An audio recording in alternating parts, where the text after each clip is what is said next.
Sebelum kita memulai ibadah, mari bersama-sama kita perkatakan dengan iman Mazmur 91 sebagai doa kita. Dalam lindungan Allah, orang yang duduk dalam lindungan yang maha tinggi dan bermalam dalam naungan yang maha kuasa akan berkata kepada Tuhan, tempat perlindunganku dan kubu pertahananku, Allahku yang kupercayai. Sungguh, dialah yang akan melepaskan engkau dari jerat penangkap burung, dari penyakit sampar yang busuk. Dengan kepaknya, ia akan menudungi engkau. Di bawah sayapnya, engkau akan berlindung. Kesetiaannya ialah perisai dan pagar tembok. Engkau tak usah takut terhadap kedahsyatan malam, terhadap panah yang terbang di waktu siang, terhadap penyakit sampar yang berjalan di dalam gelap, terhadap penyakit menular yang mengamuk di waktu petang. Walau 1.000 orang rebah di sisimu, dan 10.000 di sebelah kananmu, tetapi itu tidak akan menimpamu. Engkau hanya menontonnya dengan matamu sendiri dan melihat pembalasan terhadap orang-orang fasik. Sebab Tuhan ialah tempat perlindunganmu, yang maha tinggi telah kau buat tempat perteduhanmu. Malapetaka tidak akan menimpa kamu, dan tulah tidak akan mendekat kepada kemahmu. Sebab malaikat-malaikatnya akan diperintahkannya kepadamu untuk menjaga engkau di segala jalanmu. Mereka akan menatang engkau di atas tangannya, supaya kakimu jangan terantuk kepada batu. Singa dan ular tedung akan kau langkahi. Engkau akan menginjak anak singa dan ular naga. Sungguh, hatinya melekat kepadaku, maka aku akan meluputkannya.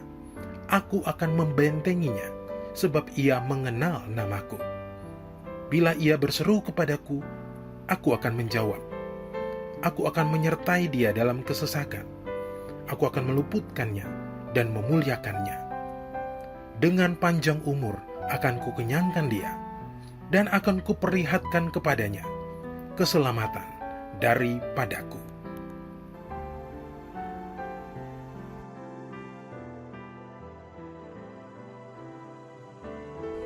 Mari, secara bersama-sama kita deklarasikan Pentakosta ketiga.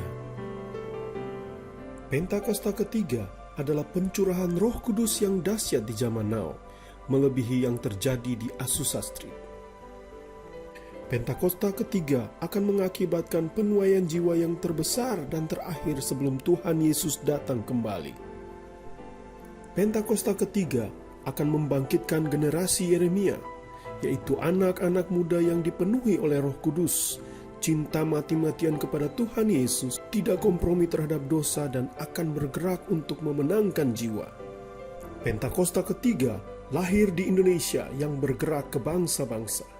Gerakan ini dari timur ke barat dan akan kembali ke Yerusalem.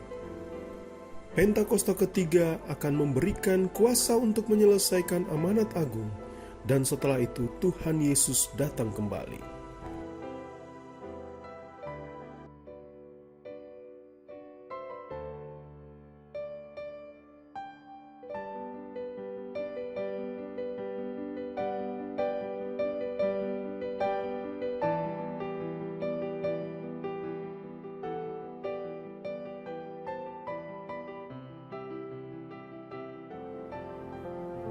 Shalom gereja Tuhan.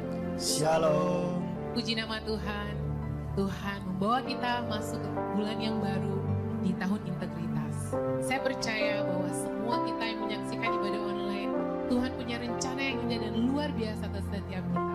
Mari Bapak Ibu siapkan hati kita untuk mendengar kebenaran firman, untuk memuji dan menyembah Dia, dan untuk makan sehidangan dengan Dia dalam perjamuan kudus di pagi hari ini. Mari siapkan hati kita sebelum kita memuji dan menyembah Tuhan. Mari kita bersatu dalam doa. Bapa di surga, kami bersyukur. Terima kasih Bapa karena Tuhan yang menuntun kami hingga kami ada pagi hari ini berkumpul bersama keluarga kami, orang-orang yang kami kasihi, dan bahkan mungkin kami sendiri, tapi kami percaya Roh Kudus ada bersama kami. Mari hadir di tempat kami masing-masing oleh Roh Kudus. Penuhi kami dengan roh yang baru. Sembuhkan kami yang sakit.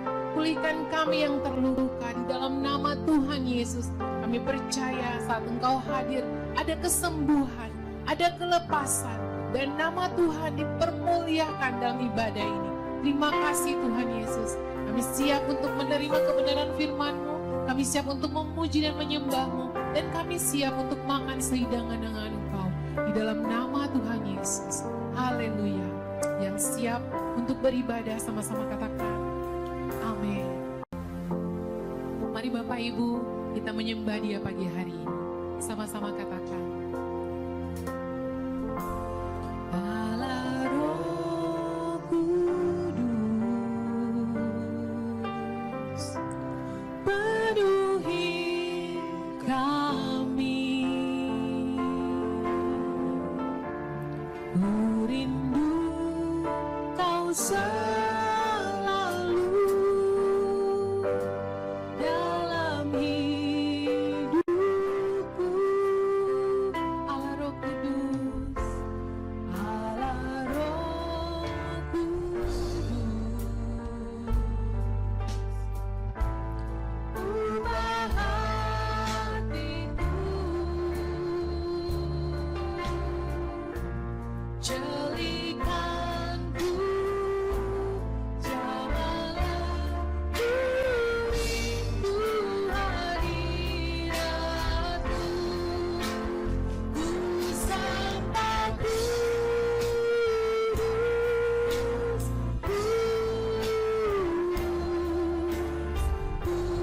Kuduslah Tuhan, dan ku sanjung Kau mulia, mulia bagimu Tuhan. Sekali lagi mari kita panggil Dia, Allah Roh Kudus. Allah Roh Kudus, penuhi kami. Ku rindu Kau selalu dalam hidupku.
Kita dalam semua yang menyaksikan ibadah online ini Bapa, di dalam nama Tuhan Yesus.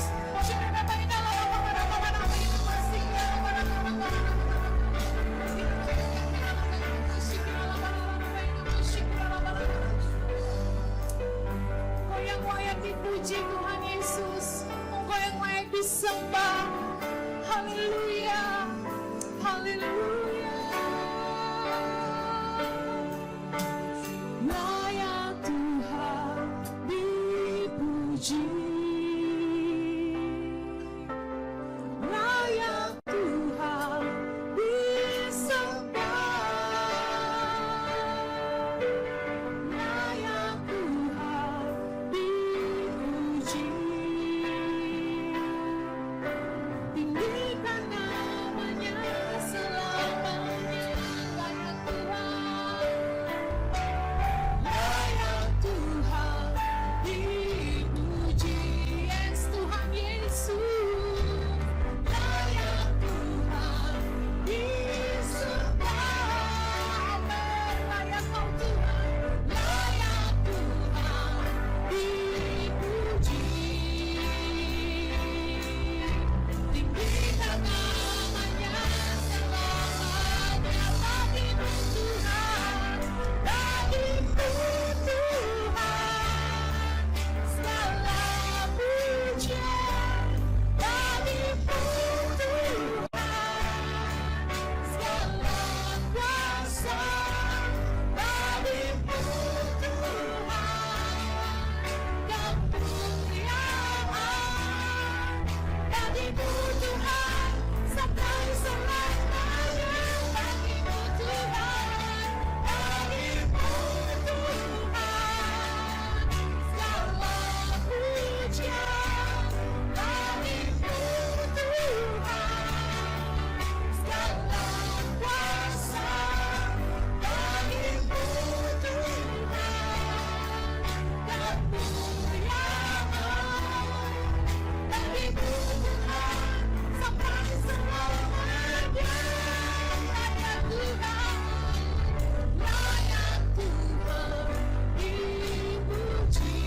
Yes, Tuhan Yesus, layak Tuhan disembah. Amin. Hanya Tuhan Yesus, layak Tuhan dipuji. Tinggikan namanya selamanya, tinggikan namanya selamanya, sampai ditinggikan, tinggikan namanya selamanya.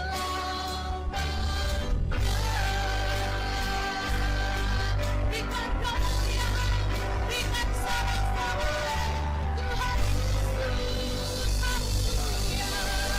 Terima kasih.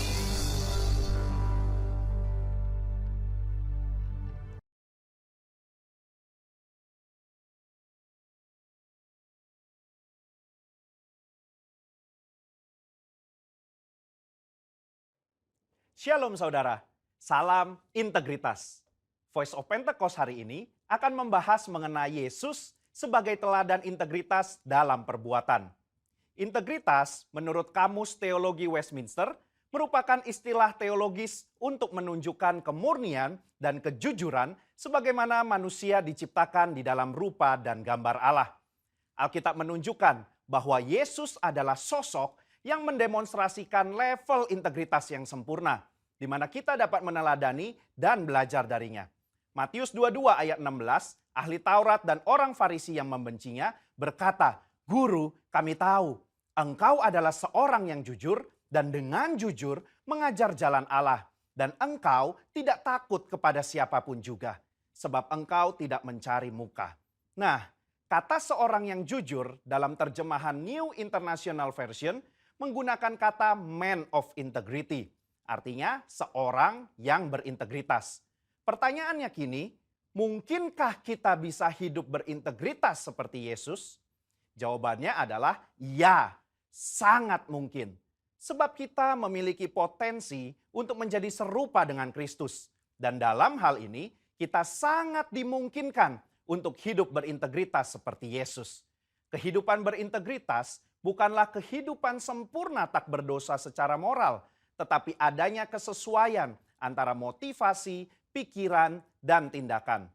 Kalau kita melihat tokoh Daud, dia bukan sosok yang sempurna, tetapi Alkitab mencatat bahwa kehidupannya mencontohkan karakter yang dewasa, utuh, dan tulus di hadapan Tuhan. Maka dari itu, marilah kita juga menunjukkan integritas kita sebagai orang percaya dengan mempraktekkan tindakan dan perkataan Yesus di dalam keseharian kita. Apa saja yang Yesus contohkan bagi kita?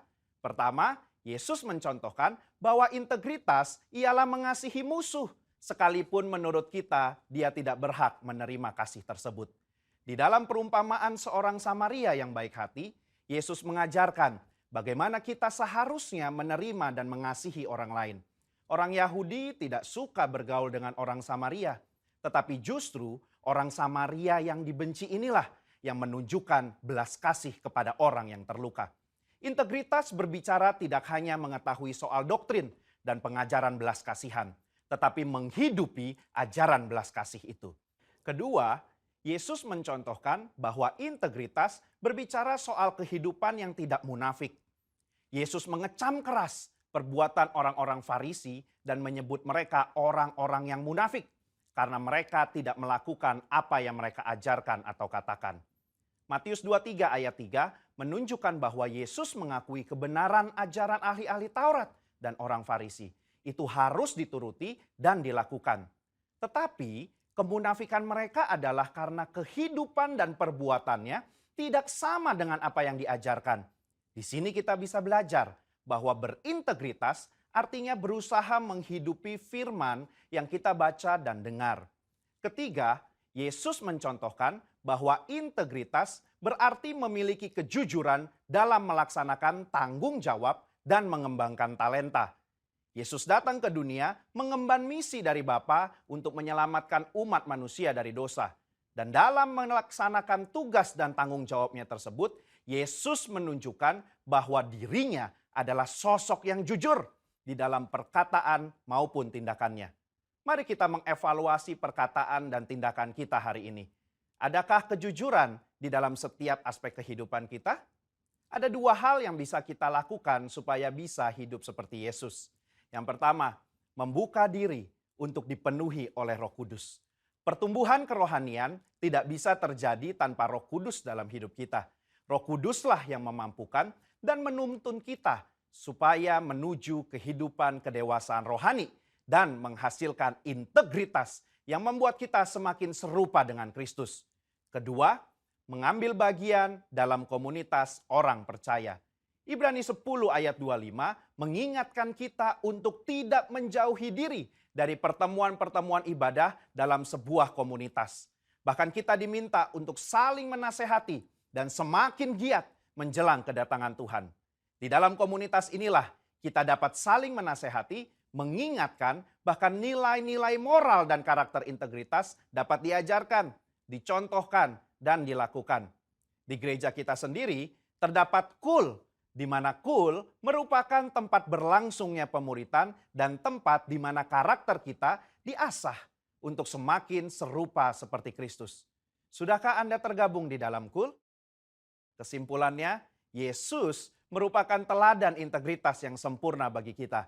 Sebagai orang percaya, kita dimungkinkan dan dimampukan untuk menghidupi kehidupan yang berintegritas seperti yang Yesus lakukan dan teladankan. Dengan kemauan, usaha, dan latihan yang terus-menerus, diiringi dengan tuntunan Roh Kudus, maka kita akan mengalami kedewasaan rohani dan karakter kita akan semakin serupa dengan Kristus.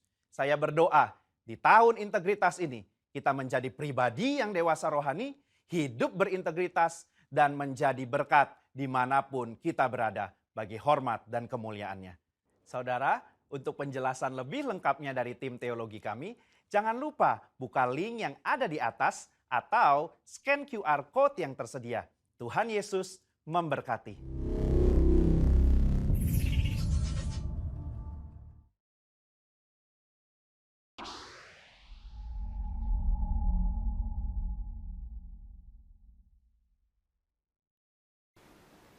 Shalom gereja Tuhan, puji Tuhan kita berjumpa lagi dalam ibadah online kita di bulan ini.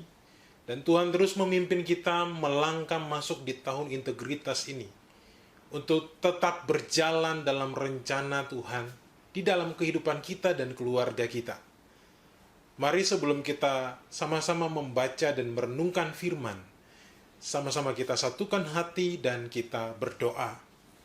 Bapa, di dalam nama Tuhan Yesus, kami mengucap syukur karena kasih karunia-Mu begitu heran dan dahsyat dalam kehidupan kami. Kami telah melangkah masuk di bulan yang baru, bulan Februari ini Tuhan. Kami mengucap syukur untuk segala kebaikan-Mu, penyertaan-Mu atas kami. Terima kasih Bapa. Kami mau merenungkan firman yang adalah Engkau sendiri. Ya Roh Kudus, hadir dan ajarilah kami untuk terus hidup di dalam langkah-langkah firman ini. Supaya hidup kami punya integritas yang kuat di dalam Tuhan. Di dalam nama Tuhan Yesus kami berdoa. Amin. Baik, Bapak Ibu, mari sama-sama saya mengajak kita untuk buka di dalam firman Tuhan. Filipi pasal 2 ayatnya yang ke-15. Ya, Bapak Ibu bisa membacakannya di layar Bapak Ibu dan kita akan sama-sama merenungkan firman ini. Firman Tuhan Filipi pasal 2 ayat yang ke-15 berkata, supaya kamu tiada beraib dan tiada bernoda sebagai anak-anak Allah yang tidak bercela di tengah-tengah angkatan yang bengkok hatinya, yang sesat ini, sehingga kamu bercahaya di antara mereka seperti bintang-bintang di dunia. Haleluya. Waktu kita hidup dalam integritas, dalam nilai-nilai integritas yang Tuhan berikan, Filipi mengatakan bahwa kita akan seperti bintang-bintang yang bercahaya di tengah kegelapan dunia ini. Karena dunia semakin gelap, tantangan dunia semakin kuat. COVID tidak berakhir, dan ada banyak bergulir hal-hal yang begitu membuat orang panik bertanya-tanya mengenai situasi ini. Akan tetapi bagi setiap kita, Tuhan katakan supaya kehidupan kita seturut dengan janji Tuhan, seturut dengan firman Tuhan, tidak beraib, tidak bernoda, sebagai anak-anak Allah di tengah-tengah angkatan yang bengkok hatinya. Oleh karena apa? Oleh karena Tuhan yang pilih kita. Amin, saudara. Yesus katakan banyak yang terpanggil, tapi sedikit yang terpilih. Biarlah setiap kita mendengarkan firman ini, kita memastikan dalam kehidupan kita bahwa kita adalah orang-orang yang bukan sekedar dipanggil oleh Tuhan, tapi kita memastikan bahwa kita dipilih Tuhan dari sekian banyak orang untuk menjadi bintang-bintang yang bersinar, menyatakan kemuliaan Tuhan dalam dunia ini. Yesaya pasal 61, ayatnya yang pertama hingga ayatnya yang ketiga, firman Tuhan berkata, Roh Tuhan Allah ada padaku, oleh karena Tuhan telah mengurapi aku, Ia telah mengutus aku untuk menyampaikan kabar baik kepada orang-orang sengsara dan merawat orang-orang yang remuk hati, untuk memberitakan pembebasan kepada orang-orang tawanan dan kepada orang-orang yang terkurung kelepasan dari penjara. Bukankah situasi COVID-19 sudah membuat situasi ini seperti orang terpenjara di dalam rumahnya sendiri? Saudara, ada orang yang sengsara, orang yang butuh perawatan. Bukan sekedar secara fisik, tapi juga secara rohani. Karena adanya kejenuhan. Ya, ada banyak tantangan hidup.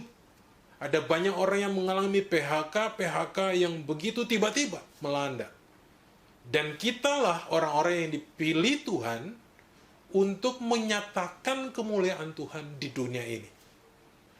Di ayatnya yang kedua dan di ayatnya yang ketiga firman Tuhan berkata, Aku memberitakan tahun rahmat Tuhan dan hari pembalasan Allah kita, untuk menghibur semua orang berkabung, untuk mengeruniakan kepada mereka perhiasan kepala ganti abu, minyak untuk pesta ganti kain kabung, nyanyian puji-pujian ganti semangat yang pudar, supaya orang menyebut mereka pohon terbantin kebenaran, tanaman Tuhan untuk memperlihatkan keagungannya.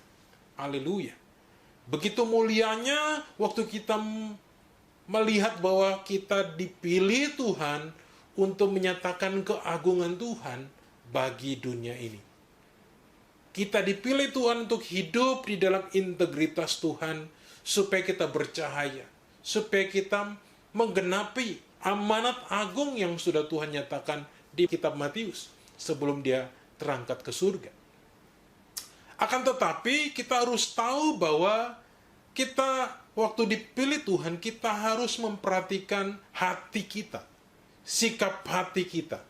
Nah, ini yang harus kita perbaiki. Tuhan bisa berbicara, di khotbah sebelumnya saya katakan Tuhan bisa berbicara lewat masalah kehidupan kita untuk kemudian melihat bagaimana kita peka terhadap suara Tuhan, dan untuk peka terhadap hal itu, maka ini urusannya dengan hati. Nah, khotbah kali ini judulnya adalah Mari Kita Pulihkan Hati untuk semakin hidup di dalam integritas. Gereja Tuhan, kita harus tahu bahwa Tuhan begitu serius dengan hati kita.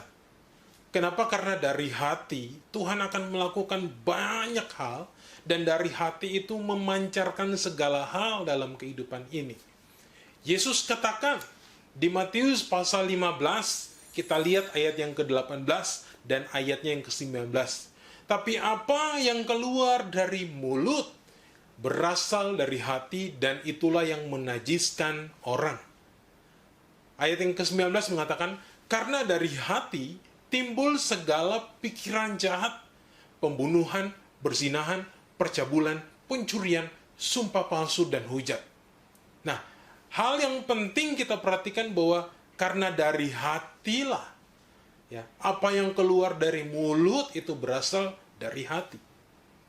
Ada banyak orang yang tidak memperhatikan hal ini.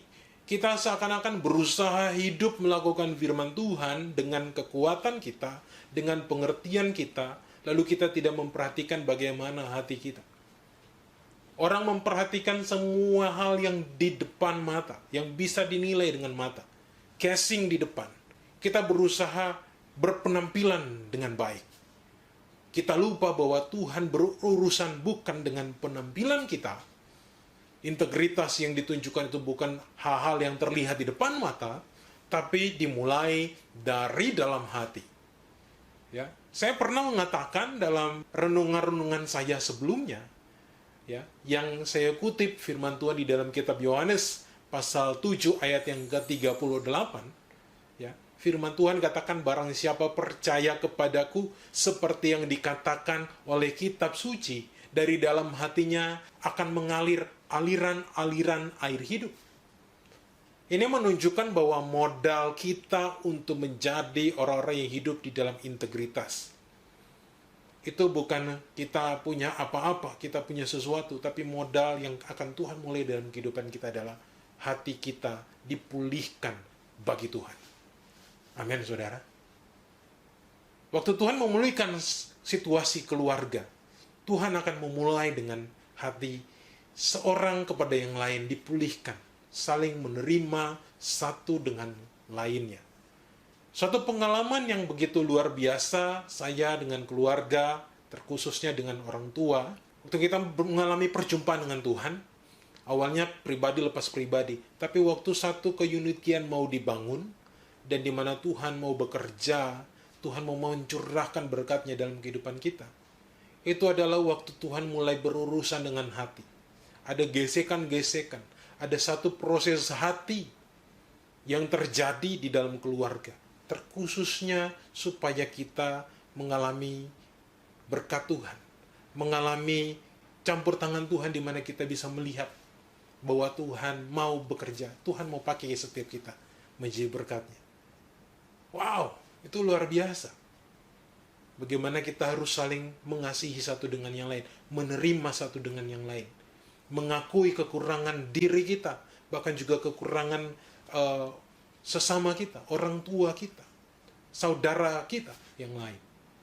Di masa pandemi, ada banyak keluarga di dalam situasi keluarga dengan jam pertemuan yang lebih banyak ketimbang sebelum pandemi, saudara.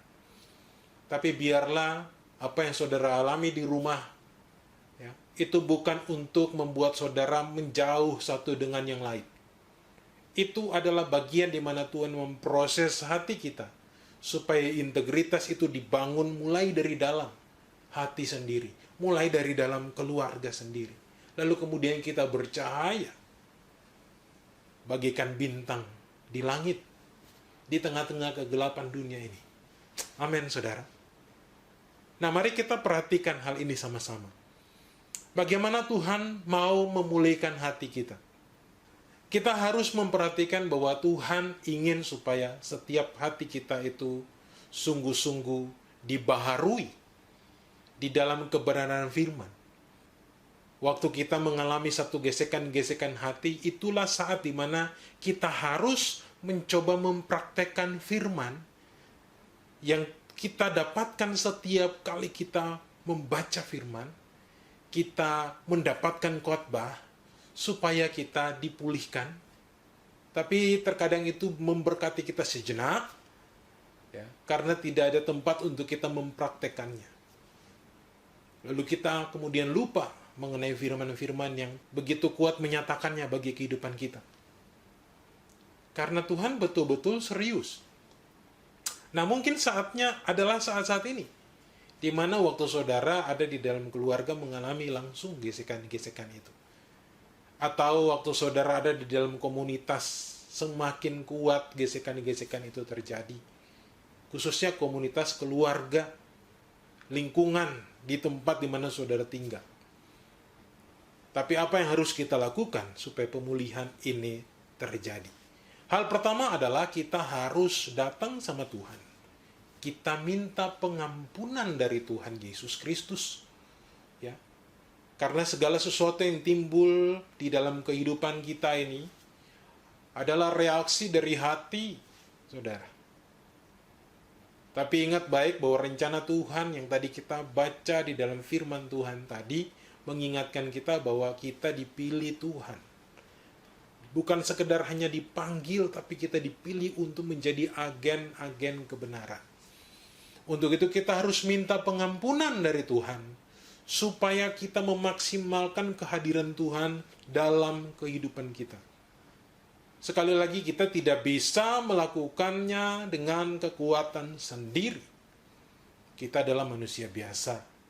Kita adalah orang-orang biasa yang tetap masih punya perasaan-perasaan yang lemah, tersinggung, sakit hati, dan sebagainya.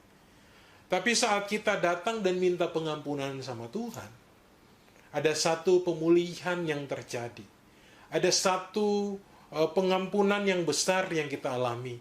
Dan waktu pengampunan Allah itu bekerja di dalam kehidupan kita, kita pun juga mampu menyalurkan kasih Bapa itu. Bahkan waktu hal itu terjadi di luar perhitungan kita, prediksi kita. Bahwa masa sih saya mampu?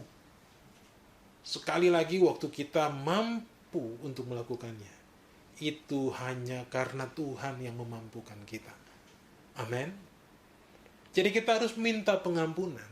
Firman Tuhan di 1 Yohanes pasal 1 ayat yang ke-9, ya, firman ini kembali datang mengingatkan kita.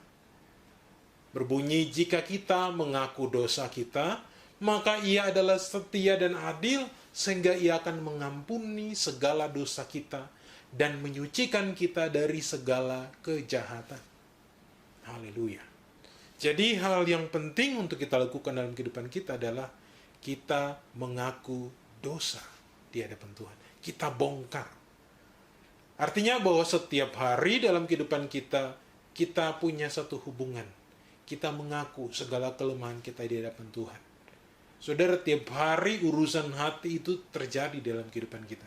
Tapi untuk menjaga nilai integritas itu ada.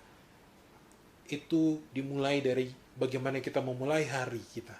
Kita punya waktu dengan Tuhan. Kita minta ampun. Kita berdamai dengan Tuhan. Berdamai dengan diri kita. Lalu kemudian yang keluar dari diri kita adalah apa yang sudah Tuhan nyatakan di dalam kehidupan kita. Haleluya.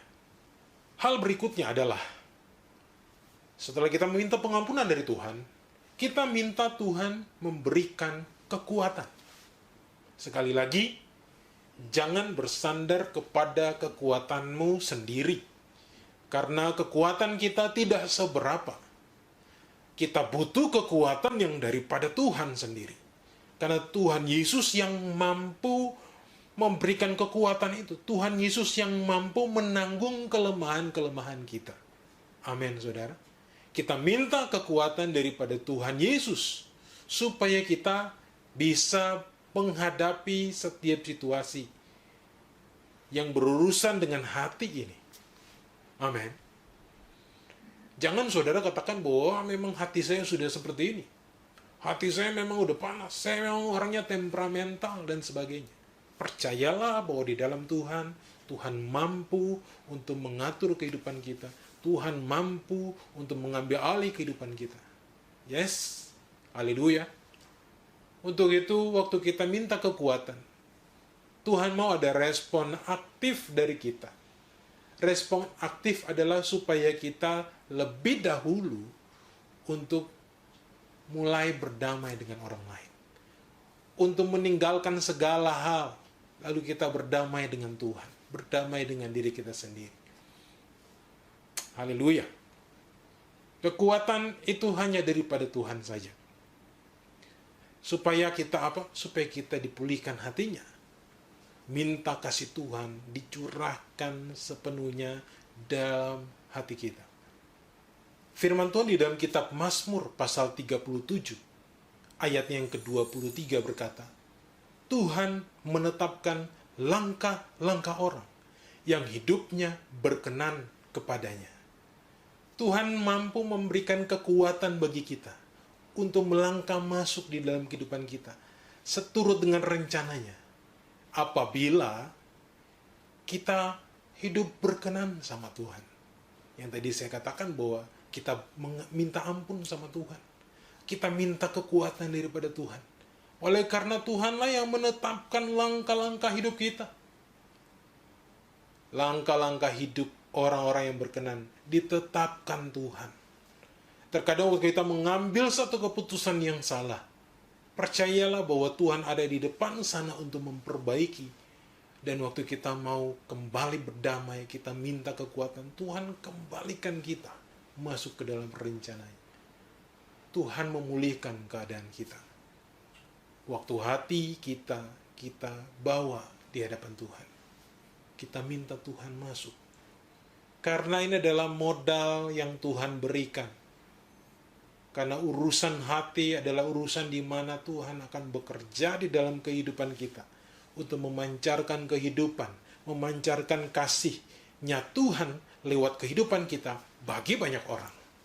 Amin, saudara. Mari kita pulihkan hidup kita. Kita ambil satu sikap supaya kita tidak bercela, kita tidak bernoda. Tapi mulailah dari hati yang sungguh-sungguh sama Tuhan. Bukan dari penampilan fisik yang kelihatan baik. Bukan daripada hal-hal yang lain yang ingin kita capai. Tapi mulailah dari hati. Haleluya. Kita akan masuk dalam perjamuan kudus di pagi ini. Mari kita datang sama Tuhan. Kita mau supaya ada integritas di dalam kehidupan kita. Prajurit adalah orang-orang yang berintegritas. Kita adalah prajurit-prajuritnya Tuhan. Dan Tuhan mau supaya kita hidup, hati kita berpaut pada Tuhan. Hidup kita seturut dengan rencana Tuhan. Mari minta ampun sama Tuhan. Bila kita keluar jalur, kita mulai ngelawan Tuhan. Kita bilang, Tuhan ampuni kehidupan saya. Pulihkan saya. Saya minta kekuatan daripada Tuhan. Memenuhi hidup saya. Supaya saya berjalan kembali. Biarlah hidupku Engkau yang tetapkan ya Bapa. Terima kasih Bapa. Mari berdoa di hadapan Tuhan saat ini. Berdamai dengan Tuhan. Berdamai dengan hidup saudara. Dan mulai ambil satu sikap hati. Untuk terus Tuhan pakai. Untuk kita dibaharui. Untuk kita masuk di dalam rencana Tuhan. Hidup kita tidak bercela. Hidup kita tidak bernoda. Terima kasih Bapa. Ini keadaan kami, ini hidup kami. Kami mau terus masuk dalam rencana Tuhan. Dan di saat ini pun juga kami akan masuk dalam perjamuan kudus bersama dengan Tuhan. Urapi kami Bapa, sucikan, kuduskan kami. Ampuni segala dosa pelanggaran yang kami lakukan baik secara sengaja maupun secara tidak sengaja. Supaya kami berkenan di hadapan Tuhan. Haleluya. Amin. Bapak Ibu sudah bisa membagikan anggur dan roti yang dipersiapkan. Pengganti roti ataupun pengganti anggur, silakan Bapak Ibu bagikan.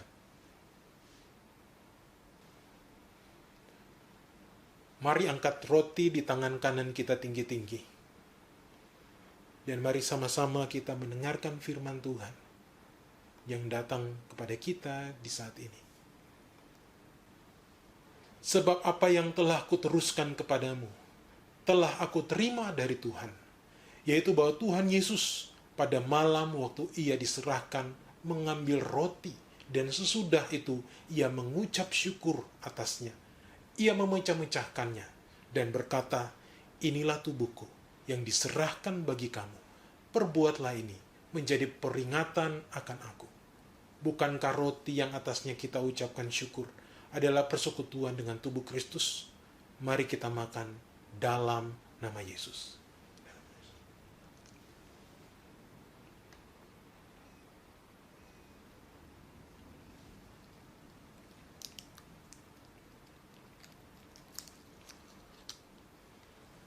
Mari sama-sama angkat anggur di tangan kanan kita tinggi-tinggi.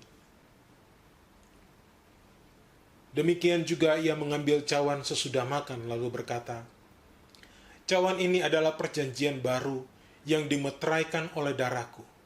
Perbuatlah ini setiap kali kamu meminumnya menjadi peringatan akan aku. Bukankah anggur yang atasnya kita ucapkan syukur adalah persekutuan dengan darah Yesus? Mari kita minum dalam nama Yesus.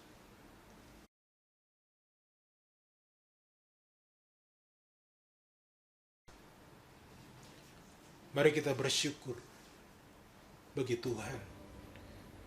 Oh, terima kasih Tuhan, terima kasih Bapa, Engkau baik. Haleluya. Kasih setiamu ajaib bagi kami. Oh, syukur bagimu Tuhan, penyertaanmu sempurna.